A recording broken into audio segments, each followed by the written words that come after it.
கேள்வி பார்வையாளருக்கு வணக்கம். நேர்காணலில் நாம் சந்திக்க இருக்கும் சிறப்பு விருந்தினர் அண்ணா திராவிட மக்கள் முன்னேற்ற கழகத்தின் பொதுச் செயலாளர் வழக்கறிஞர் பசும்பொன் பாண்டியன் அவர்கள். சார் வணக்கம். வணக்கம். இந்த ஆர்எஸ்எஸ்னுடைய நூற்றாண்டு நிறைவு விழாவில் இந்த சம்பவம் நாடு முழுவதும் மிக அதிர்வலை ஏற்படுத்தக்கூடிய சம்பவமாக இருக்கிறது. குறிப்பாக பார்த்தோம்னா நினைவு நாணயம் அஞ்சல் தலையெல்லாம் வெளியிட்டிருக்காங்க. தமிழ்நாடு முதலமைச்சருடைய மு.க.ஸ்டாலின் அவர் கூட கண்டிச்சிருக்காங்க. ஆர்எஸ்எஸ்க்கு எப்படி வெளியிடலாம், இது ஒரு இந்தியாவுக்கே ஒரு அவமானமான சம்பவம்னு கூட சொல்லியிருக்காங்க. இந்த சம்பவத்தை எப்படி சார் பார்க்குறீங்க? இந்தியாவிலேயே இந்த சம்பவத்தை எதிர்த்து நம்முடைய திராவிட மாடல் முதலமைச்சர் மாண்புமிகு ஸ்டாலின் அவர்கள்தான் இந்திய அரசியலமைப்புக்கு அவமரியாதை செய்கின்ற பாஜகவின் சங் பரிவார கூட்டத்தின் சதி செயலை முறியடிப்போம்னு பேசியிருக்கார். இந்த யார் விஜய் என்னமோ பொறுக்கியா என்னமோ ஒரு படம் நடிச்சிருக்கானே, போய்க்கிரி விஜய் திமுகவும் பாஜக அண்டர் கிரவுண்ட் கூட்டணி, நீதான் இப்போ நேரடி கூட்டணி தெரிஞ்சு போச்சு. சித்தாந்த ரீதியாக கொள்கை ரீதியாக பாஜகவை எதுக்குறேன்னு சொல்கிற விஜய் எங்கடா பனையூரில் படுத்து கிடைக்கீங்க? சித்தாந்த ரீதியாக 100 ஆண்டுகள் ஆர்எஸ்எஸ் சித்தாந்தத்தை எதுக்குற ஒரே கூட்டம் தமிழ்நாடு தாண்டா. அதான் இன்னைக்கு முதலமைச்சர் பெரியாரின் பேரன், அண்ணாவின் தம்பி, முத்துவேல் கருணாநிதி ஸ்டாலின் மகன் ஒரு ஆள் தாண்டா இந்தியாவிலே கம்பீரமாக இன்னைக்கு குரல் கொடுத்துருக்கிறாரு. எதுக்கு கொஞ்சம் குரல் கொடுக்குறோம்? ஆர்எஸ்எஸ்க்கு எங்களுக்கு வாழ்க்கை வரப்பு தராளா? ஆர்எஸ்எஸ் காரன்னு சொன்னாலே நான் மொல்ல மாதிரி பயிண்டுவேன், திருட்டு பயிண்டுவேன், மோசடிக்காரன்னுவேன், பயங்கரவாதின்னு சொல்லுவேன். அவன் என்னை படிக்கக்கூடாதுன்னு சொல்கிறக்காக அவன் பிறப்பால் ஏற்றத்தாழ்வு உண்டுன்னு சொல்றவன், மூட நம்பிக்கையின் முறைநாற்றம். எனக்கு மேலே எவனும் இல்லை, எனக்கு கீழே எவனும் இல்லை, அனைவரும் சமம் சொல்றது திராவிடம், அனைவரும் ஐபிஎஸ் ஆக்குறது திராவிடம், அனைவரும் ஐஏஎஸ் ஆக்கி அழகு பார்க்கறது திராவிடம். ஆர்எஸ்எஸ் என்ன சொல்றான்? அப்ப என்ன தொழில் செஞ்சானோ அந்த குலத்தொழில் செய்வதால் மனு தர்மம் சொல்றான். டாக்டர் அம்பேத்கர் எழுதிய அரசியலமைப்பு சட்டம் எங்களுக்கு அனைத்தும் அனைவருக்கும் சொல்ற சட்டத்தை தூக்கி எறியும் சொல்றான். இது ஆர்எஸ்எஸ். விஜயதசமி அன்னைக்கு 1925ஆம் ஆண்டு இந்த அமைப்பை தோற்றுவிச்சிருக்காங்க 5 பேர் சேர்ந்து. இன்னைக்கு 100 ஆண்டு நாங்கள் கொண்டாடுறோம் அப்படின்னு சொல்றாங்க. இந்த 100 ஆண்டுக்குள் இந்தியாவை இந்து நாடாகும்னு சொன்னீங்க. உங்களுக்கு 100 ஆண்டுகளில் வெற்றி விழா கொண்டாடுவதற்கு எந்த விதமான தார்மீக உரிமையும் இல்லை, வெற்றியும் உங்களுக்கு இல்லை. ஆர்எஸ்எஸ் எந்த அடிப்படையில் நீ வெற்றி பெற்றிருக்க? ஆர்எஸ்எஸ் சித்தாந்த இந்தியாவில் வெற்றி பெற்றிருக்கா?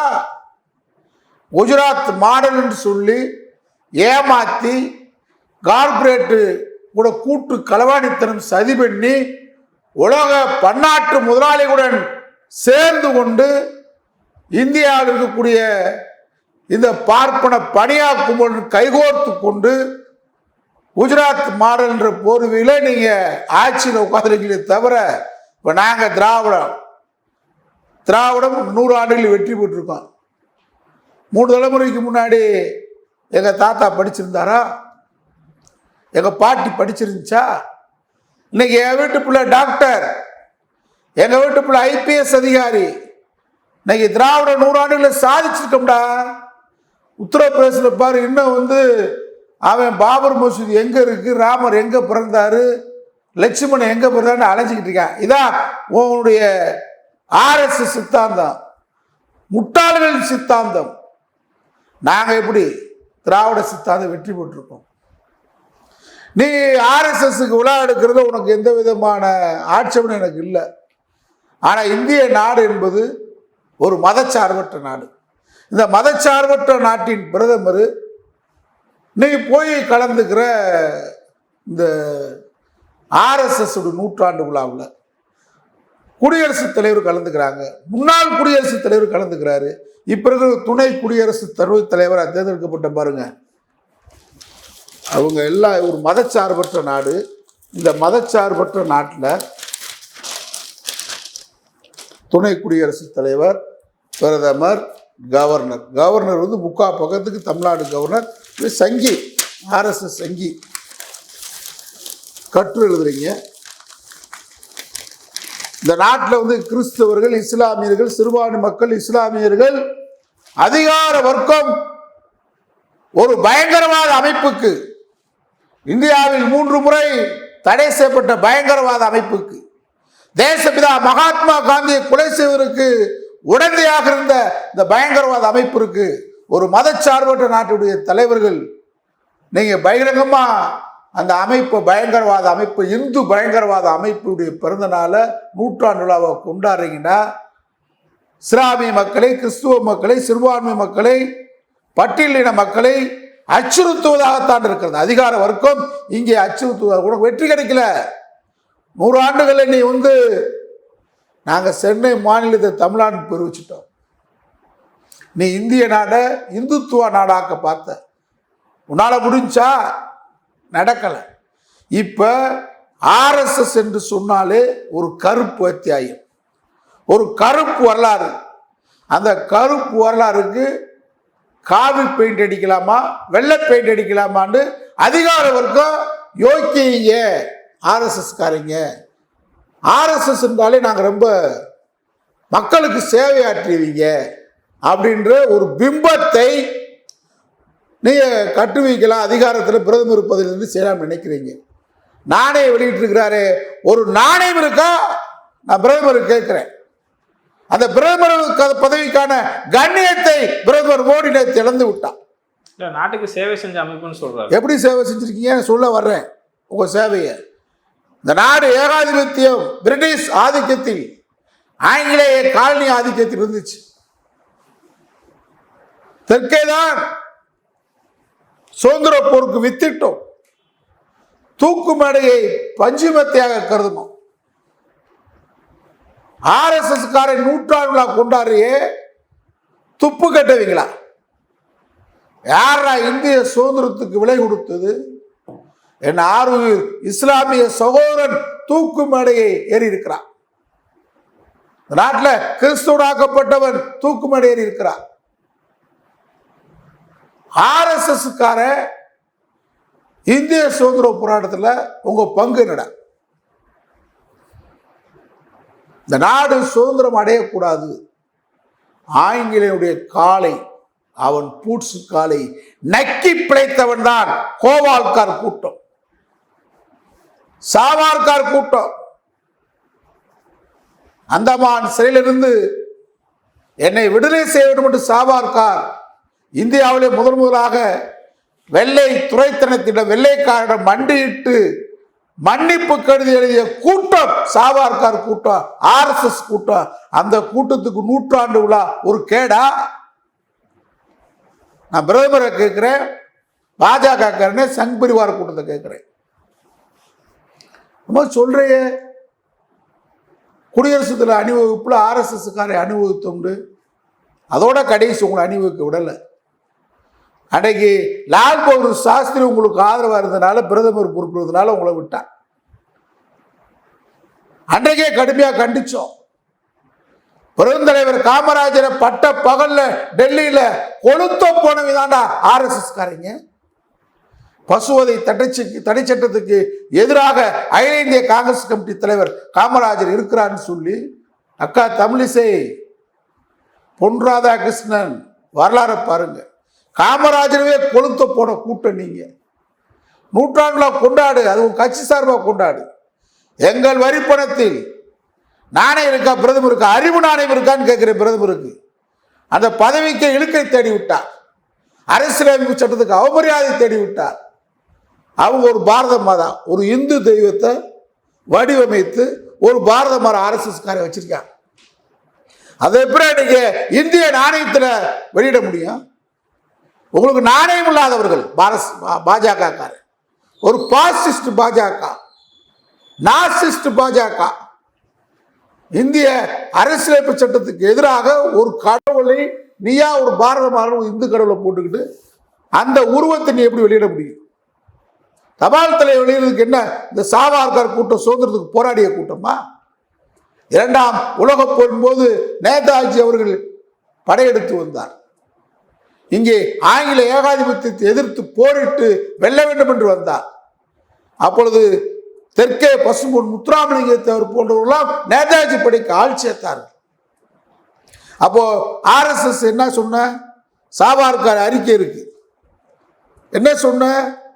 ஆங்கில ஏகாதிபத்திய அரசை இந்தியாவில் நீடிக்க வேண்டும், அதற்கு நாம் உறுதுணையாக இருக்க வேண்டும் சொல்லி இங்க நேதாஜி படைக்கு ஆட்களை சேர்த்து கொண்டது போது ஆங்கில படைக்கு துணையாக இந்தியாவுக்கு சுதந்திரம் தேவையில்லை, நேதாஜி படையை விரட்டுவதற்கு ஆள் சேர்த்த ஒரு கூலிப்பட்டாளம், எட்டப்பன் பட்டாளம் தான் சாவர்கர்.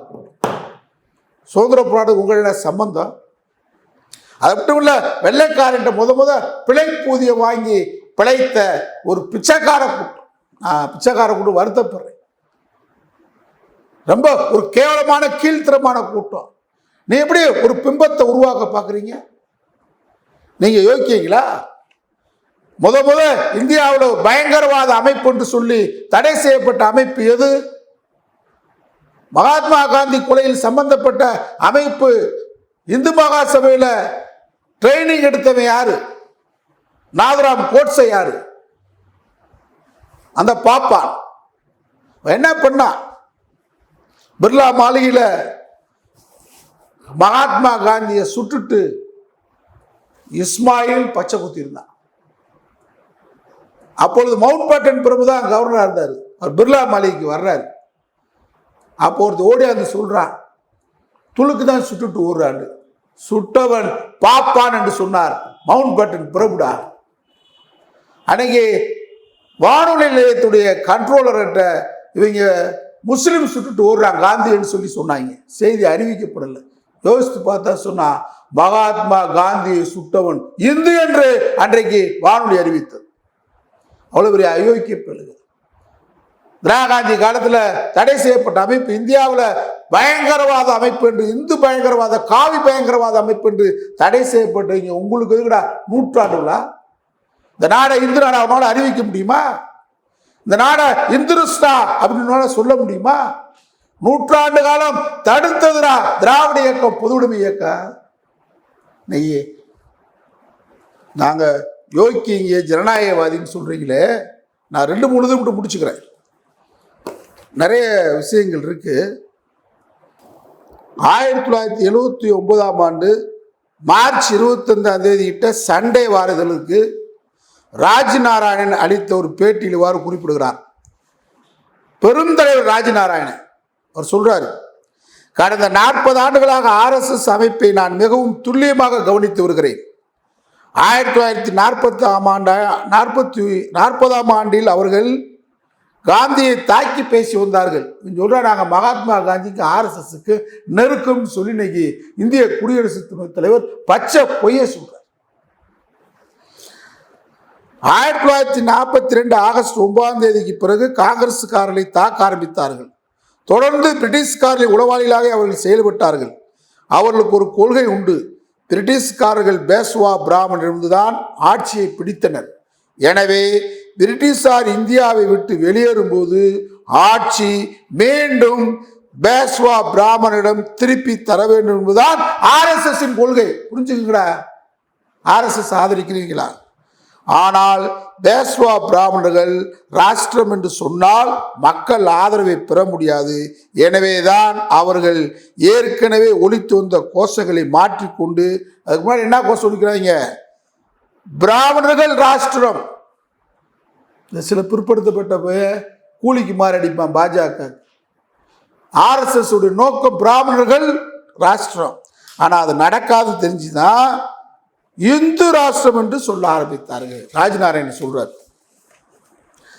அதை விட காந்தியாருக்கே மிரட்டல் கொடுக்குறாங்க.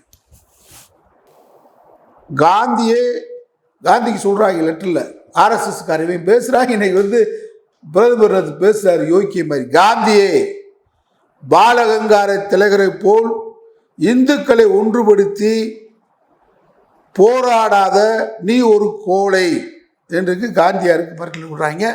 ஆதாரம் காந்தியார் யங் இந்தியா ஜூலை 13, 1921 மனம் குமுறி காந்தியார் எழுதியிருக்கார். RSS காரர்களின் வேத நூல் என்று அவர்களால் போற்றப்படும் நூலை RSS தலைவர் கோல்வாக்கர் எழுதியிருக்கிறார். அதில் சொல்றாரு, இந்து ராஷ்டிரம் என்றால் அது எப்படிப்பட்ட சமூக அமைப்பை கொண்டதாக இருக்க வேண்டும் என்று பழைய கால நிகழ்ச்சி ஒன்றை பெருமையோடு எடுத்து காட்டுறார். அதாவது தென்னாட்டில் வந்து ஒரு ஆங்கிலேய அதிகாரி இருந்தாராம். அவருக்கு உதவியாளராக அந்த மாநிலத்தை சேர்ந்த ஒருவர் இருந்தார். அவர் நாயுடு வகுப்பை சேர்ந்தவர். அவருக்கு உதவியாளர். அவருக்கு பீன் வந்து ஒரு பிராமணன். இந்த ஆங்கில அதிகாரி மாலை நேரத்தில் வெளியே இந்த அவருடைய உதவியாளர் நாயுடு வகுப்பை சேர்ந்தவரை கூட்டிட்டு போனாராம். அப்போ இவருக்கு அந்த நாயுடு வகுப்புக்கு பீனாக இருக்கிறவன் பிராமணனா, அவன் வந்து எதிர்த்தாப்புல வந்தானா. வரவுமே அவன் வந்து இவருக்கு கை கொடுத்தானா. அவன் அந்த நாயுடு வந்து இவருக்கு அதிகாரிக்கு கை கொடுத்தாராம். இவருக்கு கீழே இருக்கிற பீன் பிராமணன் இருக்கிறதால அவனுக்கு காலில் விழுந்தாராம். அப்போ ஏன் இப்படி செய்ய, நான் தானே பெரிய ஆள், ஏங்க எனக்கு கை கொடுக்குற, உன்னைய விட ஜூனியர் ஓயாவாக இருக்கேன், அவனுக்கு போய் நீ காலில் விழுந்துன்னு கேட்கும்போது அப்போ சொன்னார், நீ மிலேச்சியன், இவன் வந்து கடவுளின் அவதாரம், இந்த அமைப்பை தான் படைக்க வேண்டும் என்று கோல்வார்க்கர் சொல்கிறான். எந்த அமைப்பு? பிராமணன் காலில் விழுகிற அமைப்பை தான் வேணும்னு சொல்கிறான். சரி, கடந்த காலத்தில் இந்த ஆர்எஸ்எஸ் அமைப்பு யோக்கியமான அமைப்புன்னு சொல்கிறீங்கல்ல, சில சம்பவங்களை மட்டும் சுட்டி காட்டு. நான் எல்லாத்தையும் சுட்டி காட்ட விரும்பலை. சில சம்பவங்களை மட்டும் யோக்கிய இங்கே வர செம்பத்துக்கு உள்ளவைன்னு சொல்லுவாங்க. ஆர்எஸ்எஸ்காரனாலே திருட்டு போயிட அர்த்தம். மொல்ல மாதிரி போய் முடிச்சு வைக்க போகிறேன். இந்தியாவில் நடக்கிற அத்தனை கலவரங்களுக்கும் அத்தனை உயிர்கள் இந்த நாட்டில் பலியானதுக்கு அதிகமாக காரணம் ஆர்எஸ்எஸ். ஜனநாயகத்தில் வந்து நாங்கள் சேவை ஆற்று. இன்னைக்கு கவர்னர் பேசியிருக்காரு. இந்த கவர்னர் வந்து கேரள கம்யூனிஸ்ட் கட்சியை ஒரு பயங்கரவாத அமைப்பு மாதிரி பக்கம் எழுதியிருக்காரு. அடுத்து திரிபுராவில் கம்யூனிஸ்ட் கட்சி பயங்கரவாத அமைப்பு, ஆர்எஸ்எஸ் பிடுங்குச்சு. ஏன்னா ஆர்எஸ்எஸ் கிழிச்சிச்சு, நாட்டில் என்ன கிழிச்சிச்சுன்னு கேட்குறேன். ஆர்எஸ்எஸ் மகாத்மா காந்தி படுகொலைக்கு காரணமானவன் காங்கிரஸ், இந்த நாதராம் கோட்சே ஆர்எஸ்எஸ். என்னென்ன பண்ணியிருக்காங்கன்னு குறிப்பிட்ட சிலது மட்டும் சொல்கிறேன். பொதுமக்கள் நடுநிலையாளர்கள் ஆர்எஸ்எஸ்க்கு இன்னைக்கு ஒரு அதிகார வர்க்கம் இந்தியாவில் சிறுபான்மை மக்களை அச்சுறுத்துவதற்காக இந்த ஆர்எஸ்எஸ் நூற்றாண்டு வெற்றியாக பெற்றிருக்கீங்க. நீங்கள் திராவிட இயக்கம் வெற்றி பெற்றிருக்கு 100 ஆண்டுகளில். அண்ணா சொன்ன மாதிரி பெரியார் அவர் காலத்திலே அந்த புரட்சியின் வெற்றியை கண்டுவிட்டு மடிந்திருக்கிறாரா. நான் வாழ்நாளில் கண்டதும் கொண்டதும் ஒரே தலைவர் பெரியார் அண்ணா சொன்னார். நாங்கள் வெற்றி பெற்றுட்டு வர்றோம், ஆர்எஸ்எஸ் தோத்துக்கிட்டு இருக்கீங்க. காரணம் மதத்தின் பேரால் இந்த நாட்டில் கலவரத்தை உருவாக்குற ஒரு பயங்கரவாத அமைப்பு ஆர்எஸ்எஸ். இந்துத்துவ தீவிரவாதிகள் யார் என்ற புள்ளிவிவரங்களும் தெரிந்து கொள்ளுங்கள். ராஜஸ்தான் அஜ்மீர் தர்கா குண்டுவெடிப்பு 2006 யாரா? ஆர்எஸ்எஸ். மக்கா மசூதி குண்டுவெடிப்பு ஹைதராபாத் 2006 ஆர்எஸ்எஸ். சம்ஜோதா விரைவு ரயில் குண்டுவெடிப்பு 2006 ஆர்எஸ்எஸ். மலேகாவா குண்டுவெடிப்பு 2006 ஆர்எஸ்எஸ். மலேகாவா குண்டுவெடிப்பு 2007 ஆர்எஸ்எஸ். மோண்டான்சா மசூதி குண்டுவெடிப்பு குஜராத் 2007 ஆர்எஸ்எஸ். நான்தேட் குண்டுவெடிப்பு மகாராஷ்டிரா 2006. பர்மானி குண்டுவெடிப்பு மகாராஷ்டிரா 2006. ஜல்னா குண்டுவெடிப்பு மகாராஷ்டிரா 2008. பூனே குண்டுவெடிப்பு 2008. கான்பூர் குண்டுவெடிப்பு 2004. கண்ணூர் குண்டுவெடிப்பு 2007. பன்வேல் குண்டுவெடிப்பு மகாராஷ்டிரா 2007. தானே குண்டுவெடிப்பு 2007. வாசி நவி மும்பை குண்டுவெடிப்பு 2009. கோவா குண்டுவெடிப்பு 2010. இந்த குண்டுவெடிப்பில் தொடர்புடைய குற்றவாளிகள் பெயரவே சொல்றான். ஆர்எஸ்எஸ் காரன் மோடி கவர்னர் எல்லாம் புகழாத சூற்றியே ஆர்எஸ்எஸ் பயங்கரவாத அமைப்புக்காரன். இந்த பார், சுனில் ஜோஷி மத்திய பிரதேச ஆர்எஸ்எஸ் பிரச்சார் பிரமிக் 1990 2003 வரைக்கும் பதவி வகித்தவன். சந்தீப் டாங்கே கஸ்யபா பார்ப்பனர் ஆர்எஸ்எஸ் பிரச்சார் பிரமுக் ஷாஜாப்பூர் மத்திய பிரதேசம் 2005-2007. தேவேந்திர குப்தா ஜார்க்கண்ட் ஜமதாடா ஆர்எஸ்எஸ் மாவட்ட பிரச்சார் பிரமுக். லோகேஷ் சர்மா ஆர்எஸ்எஸ் கார்வயாக் தேவட் மத்திய பிரதேசம்.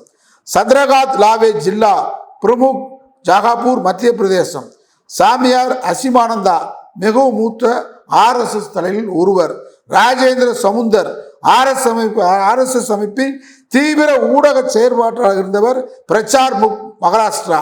முகேஷ் வாசனி குஜராத் மாநிலம் கோத்ரா கலவரத்துக்கு மூளையாக செயல்பட்டவர். அகிம்சைவாதியா? இந்த நாட்டை பாதுகாக்கிறீங்களா? மக்களுக்கு அர்ப்பணிச்சுங்க. நீங்க கோத்ரா மாவட்ட RSS காரியகர்த்தா. மத்தியில் பாஜக ஆட்சிக்கு வந்த பிறகு நீண்ட ஆண்டுகளாக சிறையில் இருந்த இவர் நிரபராதி என்று கூறி விடுதலை செய்யப்பட்ட ஒரு அயோக்கிய RSS. ராம் கால சங்கரா RSS காரியகர்த்தா. Kamal Chauhan RSS காரியகர்த்தா. சாமியாரணி பிரஞ்சியா Singh RSS காரியகர்த்தா. Abhinav Bharat அமைப்பின் 2ஆம் மட்ட தலைவர். ராஜேந்திர சௌத்ரி RSS காரியகர்த்தா. ராம் பாலக் தாஸ் மருந்து பேசவனாது கவர்னர். முக்கா பக்கத்துக்கு எழுதிருக்கீங்கள, பதில் சொல்லு. Ram palak Das RSS காரியகர்த்தா. லட்சுமந்தாஸ் Dhansingh RSS காரியகர்த்தா. Ram Manohar RSS காரியகர்த்தா. Karthik வீரிய பெருமாள் குமார் சிங் RSS காரியகர்த்தா. ஜோத்ராம் RSS காரியகர்த்தா. சந்தீப் உபாத்யா, சரண் உபாத்யா சகோதரர்கள் இருவருமே RSS காரியகர்த்தார்கள். ராகுல் பாண்டே RSS காரியகர்த்தா. உமேஷ் தேஷ் பாண்டே RSS காரியகர்த்தா. சஞ்சய் சௌத்ரி அபினவ் பாரத். ஹிமான்சு பான்ஸ் அபினவ் பாரத். ராம்தாஸ் முல்கே அபினவ் பாரத். நரேஷ் ராஜ்கோட் ஜனாதன் சான்தர்த்தா. யோகேஷ் வித்தல்கள் சனதாத்தா. மாருதி பாங்கே சனாதன் சான்சர்த்தா. துப்தேவா குருஜாத் ஜான்தர்த்தா. மலிந்தி எகோவாட் சனதா ஜான்தர்த்தா. மலேகவுடா பாட்டீல் சனாதனன். கோவா தேவாலயத்தில் குண்டு வைக்க சென்ற போது தவறுதாக குண்டு வெடித்து நிகழ்விடத்திலே உடல் செலுத்தி மரணமடைந்தவர். யார் இந்த வாழு மேல சொன்னவன்? கோகேஷ் நாயக் சனாதன் சாஸ்திரா. விஜய் தோல்கர் சனாதன் சாஸ்திரா. விநாயக் பாட்டீல் சனாதன் சான்சஸ்தா. பிரஜாத் ஜிவோகர் சனாசஸ்தா. சாரங் குல்கர்னி தனஞ்சய் அப்டேட் திலீப் மாங்கூர் ஜெயபிரகாஷ் அண்ணா ருத்ரா பாட்டீல் பிரசாத் அஸ்டேகர் சனாதன் சான்சஸ்தா சேர்ந்த இவர்கள் அனைவரும் நரேந்திர தபோல்கர் சமூக பகுத்தறிவு செயல்பாட்டாளர். கோவிந்த் பன்சாரே பகுத்தறிவாளர். கல்புர்கி மற்றும் கௌரி லங்கேஷ் கொலையில் தொடர்புடைய உத்தமைங்க RSS காரங்க, பிராடுக்காரங்க. 37 ராஜேஷ் கட்கரி சனாதன சான்சஸ்தா. விக்ரம் பாவே இவர்கள் அனைவர் மீதும் தீவிரவாத செயல்பட்டு என்ற குற்றச்சாட்டு பதிவு செய்யப்பட்டு சிறையில் அடைக்கப்பட்டனர். இவர்களில் சிலருக்கு பிணை வழங்கப்பட்டு சுதந்திரமாக வாழ வருகின்றனர். RSS மற்றும் இதர இந்துத்துவ அமைப்பின் வன்முறை வெறியாட்டத்தில் இறந்தவர்கள் எண்ணிக்கை 1980 மோர்தாபாத் கலவரம் 400 பேர். ரத்தத்துல தான் RSS இருக்கு. அடுத்து உயிரை குடிக்கிற RSS காரங்க. 1983 நெல்லிலே அஸ்ஸாம் கலவரம் 10,000 பேர். 1987 ஹாசின்புரா வன்முறை 100 பேர். 1983 பாகல்பூர் வன்முறை 1000 பேர். 1992 மும்பை கலவரம் 3000 பேர். 2002 குஜராத் கலவரம் 5000 பேர் படுகொலை. 2010 முசாபார் நகர் வன்முறை 180 பேர். 1980 முதல் இன்று வரை பாஜக, RSS மற்றும் இந்துத்துவ அமைப்பினர் இஸ்லாமியர்களை திட்டமிட்டு படுகொலை செய்து பட்டியல் மேலே உள்ளது. மேலும் மாட்டுக்காக பல இஸ்லாமியர்கள் கொலை செய்யப்பட்டனர். பல பள்ளிவாசல் இடிக்கப்பட்டன. பிள்ளையார் உள்ளத்தை வைத்து அந்த வன்முறை கும்பல் நடத்திய கலவரங்கள் எத்தனை. நாட்டில் 15 இடங்களில் குண்டு வைத்தது. அந்த பலிகளை இஸ்லாமியர்கள் போட்டு அப்பாவி இஸ்லாமியர் இன்னைக்கு வரைக்கும் ஜெயிலில் இருக்காங்க. RSS இந்த நாட்டில் யோக்கிய கட்சியா? RSS அடித்து வருத்தப்பட வேண்டிய கட்சி. சுய ஒழுக்கம் இல்லாதவன், மொல்ல மாதிரி பெயர். கடவுளின் பெயரால், மதத்தின் பெயரால், ஜாதியின் பெயரால் மகாத்மா காந்தி முதல் இன்று வரை நாட்டில் சாதாரண குடிமகனுக்கு பாதுகாப்பை அச்சுறுத்துகின்ற பயங்கரவாத அமைப்புக்கு நூற்றாண்டால் கொண்டாடிய இந்த அதிகார வர்க்கம் அரசியலமைப்பு சட்டத்தை அவமரியாதை செய்திருக்கிறது. அரசியலமைப்பு சட்டத்தை பாதுகாப்போம். நன்றி சார். நன்றி.